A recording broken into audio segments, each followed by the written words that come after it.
प्यार से बोलिए धन्य निरंकार जी।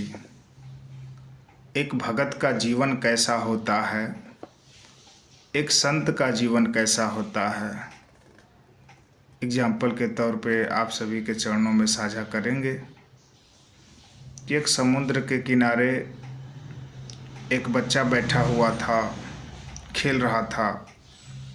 खेलने के उपरांत समुद्र की जब लहरें आई तो उस बच्चे के दोनों चप्पल को अपने धारा में बहा कर लेकर चली गई।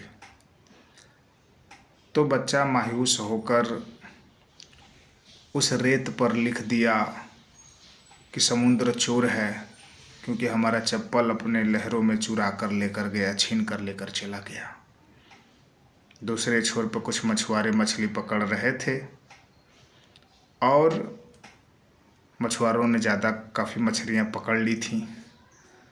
तो उन्होंने कहा, उस समुद्र के रेत पर फिर उन्होंने लिखा कि समुद्र पालनहार है, क्योंकि मेरा परिवार का लालन और पालन करता है। फिर कुछ समय के बाद एक बच्चा अपनी माँ के साथ उसी समुद्र के तट पर टहलते हुए आया। कुछ मिनटों के लिए बच्चों का हाथ माँ से छूट गया और छूटने के बाद वो समुद्र की लहर फिर उसी तरह आई और उस बच्चे को भी बहा कर लेकर चली गई। लेकर जाने के बाद उसकी माँ ने बिलखते हुए रोते हुए उस रेत पर लिख दिया कि समुद्र हत्यारा है, क्योंकि मेरे बच्चों का प्राण ले लिया, मेरे बच्चा का जान ले लिया। उसको ज़रा से भी मोह नहीं आया। फिर थोड़ी सी देर बाद एक बुजुर्ग आदमी उसी तरह टहलते हुए आ रहा था और उसके लाठी से एक सीप टकराई और वो सीप को उठाकर जब देखा तो देखा उस सीप में मोती है। तो उस बुजुर्ग व्यक्ति ने उस रेत पर लिख दिया कि समुद्र जो है दाता है, क्योंकि सबको ये देता है।